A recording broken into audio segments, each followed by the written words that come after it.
मंडळी, पावसाने महाराष्ट्रामध्ये थैमान घातलेलं आणि इकडे सोलापूर जिल्ह्यातल्या बार्शी तालुक्यातील भोगावती नदीला पूर आलेला आहे आणि याच पुराचं पाणी वैराग परिसरातील 100 हेक्टरच्या द्राक्ष बागांमध्ये शिरलेलं आणि सर्व द्राक्ष बाग पाण्याखाली गेलेली आहे। अतिवृष्टीमुळे द्राक्ष बागेत पाणी शिरल्यामुळे शेतकऱ्यांचं मोठ्या प्रमाणात नुकसान झालेलं आहे। या द्राक्ष बागेतून आढावा घेतलाय आमचे प्रतिनिधी विलास बडे यांनी। पाहूयात हा स्पेशल रिपोर्ट। मंडळी नमस्कार, मी विलास बडे, न्यूज 18 लोकमतवर आपण हे सगळं अतिवृष्टीचं पुराचं कव्हरेज बघतोय। मी आता आहे सोलापूर जिल्ह्यातल्या बार्शी तालुक्यातल्या एका गावामध्ये। भोगावती नदीच्या किनाऱ्यावर पूर परिस्थिती निर्माण झाल्यानंतर एका द्राक्ष बागेतलं काय चित्र आहे हे तुम्हाला दाखवतोय। ही द्राक्ष बाग आहे आणि या द्राक्ष बागेमध्ये माझ्या जवळपास कमरे इतकं पाणी आहे। मी पाण्यामध्ये उतरण्याचं एकमेव कारण असं आहे की तुम्हाला अंदाज यावा, मी सुरक्षेची पूर्ण काळजी घेऊन इथं उतरलोय। अंदाज यावा की ही द्राक्ष बाग कमरे इतक्या पाण्याखाली गेली आहे। जेव्हा एखादी द्राक्ष बाग कमरे इतक्या पाण्याखाली जाते तेव्हा त्या द्राक्ष बागेमध्ये काहीच उरत नाही। त्याचं कारण असं आहे की आता या द्राक्ष बागेची जी मूळ झाडं आहेत त्या झाडांच्या मुळांना पूर्णपणे नुकसान झालेलं आहे या पाण्यामुळे। जिथं ड्रिपनं पाणी दिलं जातं, थेंब थेंब पाणी दिलं जातं, तिथं तलावात शेततळ्यामध्ये द्राक्ष बाग लावावी अशा पद्धतीची ही परिस्थिती इथं आहे। आणि या सगळ्या परिस्थितीमुळे साधारणपणे एकरी 5 ते 5.5 लाख रुपये खर्च करून अनेक वर्ष ही बाग जगवून तिला लहानाचं मोठं करून जेव्हा फळ यायची वेळ आली तेव्हा आज पुराच्या सगळ्या परिस्थितीमध्ये ही द्राक्ष बाग अडकलेली आहे। याच शेताच्या दुसऱ्या बाजूला तुरीचं पीक आहे। हे तुरीचं पीक सुद्धा गुडघ्यापेक्षा जास्त पाण्यामध्ये आता अडकलेलं आहे। त्याची उंची बघा आणि तिथे सुद्धा पाण्याची इतकीच खोली आहे आणि त्याच्या पलीकडे नदी आहे। नदीला पूर आलेला आहे आणि या पुरामुळे 100 किलोमीटर असं तुम्ही जर नदीच्या बाजूने गेलात तर या बाजूला अर्धा किलोमीटर आणि या बाजूला अगदी अर्धा किलोमीटर हीच परिस्थिती आहे। सगळी पिकं सोयाबीन, आता विचार करा या द्राक्ष बागेमध्ये कमरे इतक्या पाण्यामध्ये जर ही द्राक्ष बाग गेलेली असेल तर कमरे इतकं झाड सुद्धा नसतं। म्हणजे या एवढ्या पाण्यामध्ये जर सोयाबीनचं पीक असेल तर तुम्हाला ते पीक सुद्धा दिसणार नाही की या पाण्याच्या खाली पीक आहे म्हणून। पण या द्राक्ष बागेमध्ये आता इतकं पाणी असल्यानंतर त्याच्यामुळे काय परिणाम होतो आणि नुकसान कसं होतं हे समजून घेऊया। काय परिस्थिती निर्माण झाली या पावसानं? साहेब, ह्या पावसामुळं अतोनात नुकसान असं झालं की अवकाळी पाऊस म्हणून आता ह्याच्याकडे बघतो आपण। हा म्हणजे साधारण पाऊस नाहीच आहे, असाधारण पाऊस आहे हा असाधारण। जवळजवळ 5-6 मे पासून पावसाळा सुरू आहे। हा, आज जर विचार केला तर 6 महिने झालं पाऊस पडतोय। म्हणजे वर्षातला निम्मा टाइम काय शिकलो भूगोलामध्ये? आपण भूगोलामध्ये शिकलो 4 महिने पावसाळा, 4 महिने हिवाळा, 4 महिने उन्हाळा। बरोबर। उन्हाळ्यात पावसाला सुरुवात झाली ती थांबायचं नाव घेत नाहीये। पूर्ण पावसाळा सुद्धा पावसामध्येच गेलेला आहे आणि जमिनीला जे आवश्यक आहे सगळे ऋतू, आता 2च ऋतू आपल्याकडे राहिले। हो, उन्हाळा पण मिळतच नाही। आता मे पासून पाऊस सुरू झालाय, तो आणखीन दिवाळीपर्यंत पाऊस चालेल आणि हिवाळ्यातही पाऊस पडतोय। हिवाळ्यातही पाऊस पडतोय, तेव्हा बर्फवृष्टी होती। म्हणजे शेतकऱ्याला कुठल्याच बाजूनं सुख नाही आता, ही परिस्थिती निर्माण झाली। त्याचं कारण असं झालं आता की शेतकऱ्याला माहिती नाही की हे एवढी मोठी परिस्थिती येऊ शकते म्हणून। पण हे अचानक आलेलं संकट आहे आणि ह्या द्राक्ष बागेमध्ये जवळजवळ कमरेपर्यंत पाणी आहे। आणि शेतकरी पहिल्यापासून सगळं धोका पत्करणारा फक्त शेतकरी। किती नुकसान झालंय या सगळ्या याच्यामध्ये? ह्या 2 एकराच्या प्लॉटमध्ये साधारणतः वार्षिक खर्च काढला तर 10 लाखापर्यंत खर्च आहे, करणारा खर्च। आता ऑक्टोबरमध्ये फळाची छाटणी फळाची आहे आणि फळाच्या छाटणीमध्ये आता ऑक्टोबरमध्ये बाग छाटायची आहे। तर आता जर मुळे ह्याच्या एवढं जर कमरे एवढं पाणी राहिलं असेल तर ती मुळी पूर्ण गार पडली, त्याच्यामुळे उद्या जरी बाग छाटली तरी माल पडणार नाही हे शुअर आहे। आता माल पडेल याची गॅरंटी, पूर्ण झाडच जाम होणार आहे, मुळ्या कुजणार आहेत आणि माल पडणार तर नाही हा वेगळा भाग आहे। आणि जमीन वाहून गेली, जमीन तो भाग वेगळा वाहून गेली, हा भाग वेगळाच आहे। बरं, मग सरकारच्या मदतीमध्ये शेतकऱ्याचं नुकसान भरून निघेल का? कसं निघणार साहेब? अगोदर एक तर कालच्या ह्याच्यामध्ये आमचा सुरडी मंडल बार्शी तालुक्यामध्ये बरं हे वगळले, पाऊस नाही म्हणे आणि नद्या तर तुडूंब भरून गेल्या 8 दिवसापासून वाहतात आणि परवा दिवशी शासन निर्णयामध्ये सुरडी मंडल आमचं वगळलंय.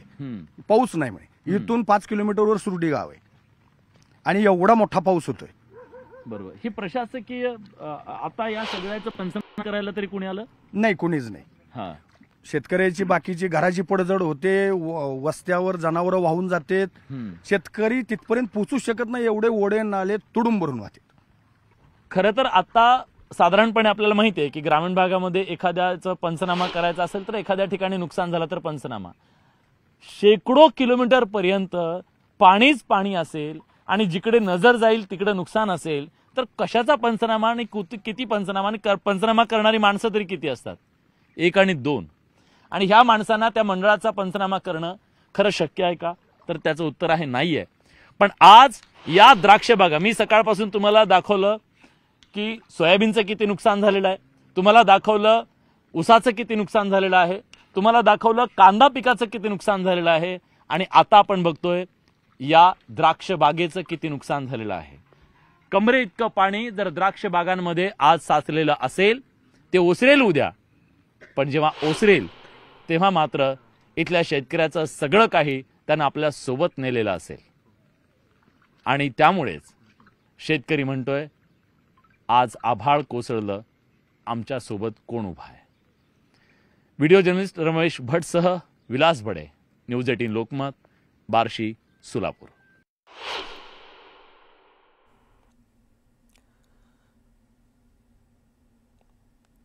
सरकार म्हणून पुढे यावं आणि ओला दुष्काळ पहिल्यांदा जाहीर करावा आणि भरीव प्रमाणात ही जी मदत आम्ही सांगतोय नाही फक्त आपण आश्रू पुसायचं काम करणार आहे, पण किमान त्याचा प्रपंच भागावा, त्याला जगता यावं इतकी तरी मदत त्या ठिकाणी राज्य सरकारनं करणं अपेक्षित आहे. आणि तुमच्या माध्यमातून तीच कळकळीची मी हात जोडून सरकारला विनंती करतो. नक्कीच. आणि हे संकट एका तालुक्याचं नाही, एका जिल्ह्याचं नाही, किंवा राज्याचं सुद्धा नाहीये, देशानं सुद्धा देशावरचं हे संकट आहे असं म्हणून आपल्या तिजोरीतून हात घालून पैसे द्यावेत आणि इथल्या शेतकऱ्याला जगवावं, वाचवावं अशा प्रकारची अपेक्षा आज व्यक्त केली जाते.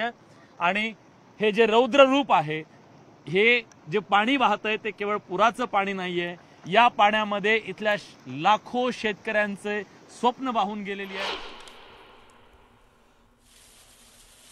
तर न्यूज 18 लोकमतचा आपण ग्राउंड रिपोर्ट बघतोय. ढगफुटीसारख्या पावसामुळे अगदी होत्याचं नव्हतं झालेलं आहे. सगळ्या शेतकऱ्यांची स्वप्न जी आहेत ती पाण्यामध्ये गेलीत, कारण ही सगळी जी शेती आहे, द्राक्ष बागा आहेत, त्या पूर्णपणे पाण्याखाली गेलेल्या आहेत. आपण अगदी बघितलेलं आहे, कमरेपर्यंत उंचीपर्यंत पाणी आहे. त्यामुळे या सगळ्या रोपांचं, या सगळ्या शेती पिकांचं मोठ्या प्रमाणात नुकसान झालं. आपण काही दृश्य बघतोय ज्यामध्ये धाराशिव असेल, सोलापूर, जळगाव, बीड, बुलढाणा आणि अहिल्यानगर या सगळ्या ठिकाणी मोठ्या प्रमाणात पाऊस झाला. ढगफुटीचं दृश्य पाऊस झाला आणि या सगळ्या पावसामुळे पाण्याचा प्रवाह जो आहे तो सगळा आजूबाजूच्या शेतीमध्ये पसरला आणि या सगळ्या पाण्यामुळे होत्याचं नव्हतं झालं. शेतकऱ्यांची जी स्वप्न होती ती पाण्यामध्ये गेली, कारण जी हातातोंडाशी आलेली काही पिकं होती किंवा अगदी द्राक्ष बागा होत्या याचं सुद्धा प्रचंड नुकसान झालंय. दरम्यान धाराशिवमध्ये आपण बघतोय हेलिकॉप्टरच्या सहाय्याने रेस्क्यू करण्यात आलंय, कारण अनेक जे नागरिक आहेत हे या ठिकाणी अडकलेले होते. इकडे सोलापुरात सुद्धा काहीशी तशीच परिस्थिती आहे, कारण सोलापूरमध्ये मोठ्या प्रमाणात या शेतीमध्ये पाणी शिरलेलं आहे, त्यामुळे शेतकऱ्याचं नुकसान झालेलं आहे. इकडे जळगावमध्ये आपण बघतोय अनेक रहिवासी भाग असतील किंवा आजूबाजूची शेती असेल, नदीचं जे पाणी आहे तो सगळा प्रवाह जो आहे तो अगदी आजूबाजूच्या गावांमध्ये शिरला, आजूबाजूच्या शेतीमध्ये शिरला.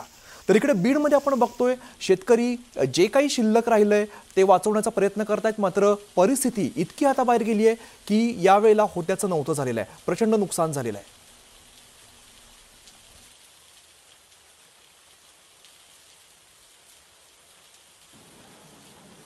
मंडळी नमस्कार, मी विलास बडे. आपण सोलापूर जिल्ह्यातल्या अतिवृष्टीचं सगळं कव्हरेज करत असताना आता आपण आहोत भोगावती नदीच्या या ब्रिजवरती. भोगावती नदीला प्रचंड मोठा पूर आलेला आहे, जो पूर याआधी कधीही पाहिला गेलेला नव्हता. असा अभूतपूर्व हा पूर, ज्या नदी पात्रातून आता 45,000 क्युसेक इतकं पाणी सध्या सोडलं गेलेलं आहे आणि हे पाणी आल्यामुळे नदीनं पात्र सोडलेलं आहे. नदीच्या पात्राच्या बाहेर खूप मोठ्या प्रमाणामध्ये पाणी वाहत आहे आणि काठावरची जी पूर्ण जमीन आहे, जे शेती पिकं आहेत ती या पाण्याखाली गेलेली आहेत. त्यामुळे शेतकऱ्यांचं प्रचंड असं नुकसान झालेलं आहे. जे मूळ पात्र आहे नदीचं ते पात्र सोडून नदी वाहतीये, त्यामुळे नदीच्या काठावरती जी सगळी पिकं होती ती पिकं उद्ध्वस्त झालेली आहेत. आता ती पिकं दिसत सुद्धा नाहीयेत, इतकं पाणी त्याच्यावरती आहे. या सगळ्याबद्दल बोलण्यासाठी आता आपल्यासोबत लोकप्रतिनिधी आहेत, स्थानिक ओमराजे निंबाळकर आहेत, खासदार. आपण त्यांच्याशी बोलणार आहोत. आमदार आहेत दिलीपराव सोपल, त्यांच्याशी बोलणार आहोत. बार्शी तालुक्याचे ते आमदार आहेत आणि धाराशिवचे खासदार ओमराजे आपल्या सोबत आहेत. तुम्ही गेली अनेक वर्ष या सगळ्या परिसराचं नेतृत्व केलेलं आहे, लोकप्रतिनिधी म्हणून काम करताय. या आज जी परिस्थिती आम्ही सकाळपासून पाहतोय, अशा प्रकारची परिस्थिती तुम्ही कधी या तालुक्यात पाहिली होती का? नाही, आतापर्यंत मॅक्झिमम 40 इंचापर्यंतच पाऊस पडलेला होता मागच्या काही काळात. दुष्काळी भाग म्हणून ओळखला जातो हा तालुका तुमचा. दुष्काळी आवर्षण प्रवण क्षेत्रातलाच आहे, दुष्काळी आहे. हा.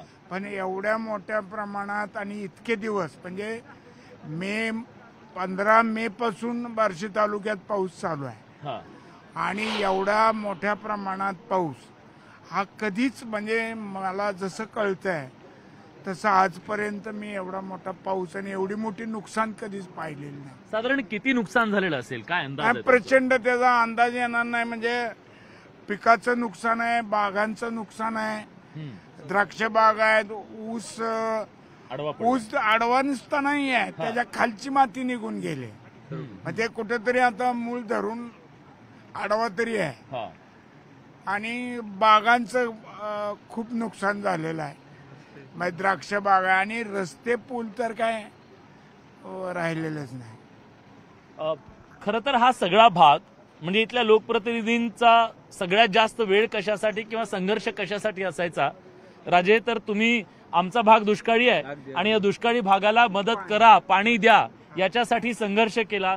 पण कदाचित तुमच्या आतापर्यंतच्या राजकीय कारकिर्दीत पहिल्यांदा असं झालं असेल की ओला दुष्काळ जाहीर करा म्हणून तुम्हाला मागणी करावी लागते. काय परिस्थिती आहे? निश्चितपणे आपण जे सांगताय ती वस्तुस्थिती आहे. आणि मी सगळ्यात पहिल्यांदा IBN लोकमत आणि विशेषतः बडेजी तुमचं मी मनापासून अभिनंदन करतो. कारण शेतकऱ्याच्या प्रत्येक प्रश्नावर IBN लोकमत असेल आणि तुम्ही असाल कायम स्वरूपी त्या ठिकाणी शेतकऱ्याचा आवाज बनून तुम्ही सरकारच्या कानापर्यंत पोहोचायचं काम केलंय, त्याच्याबद्दल तुमचा पहिल्यांदा आभार. आमचं कर्तव्य. आणि आज तुम्ही आता बघताय, सकाळपासून फिरताय, मी बघितलं तुम्ही द्राक्षाच्या बागेत गेलात की अक्षरशः मांडी इतकं पाणी त्या द्राक्षाच्या बागेत आहे. काय मिळणार आहे शेतकऱ्याला? त्याच्यावर होणारा लाखो रुपयाचा खर्च आहे. आणि आता ती पाणी असल्यामुळं त्या बागेवर ताण पडत नाही, त्याची गर्भधारणा होत नाही, त्यामुळं पीक कसलंही त्या ठिकाणी ती काडीच परिपक्व होणार नाही, त्याच्यामुळं द्राक्ष लागायचा संबंध नाही. 100% नुकसान द्राक्ष उत्पादकाचं आहे. आणि सगळ्यात महत्वाचं की इतका प्रचंड प्रमाणात पाऊस, जसं साहेबांनी सांगितलं की 15 मे पासून ते आजपर्यंत इतक्या प्रचंड प्रमाणात पाऊस कधीही या भागात झाला नाही.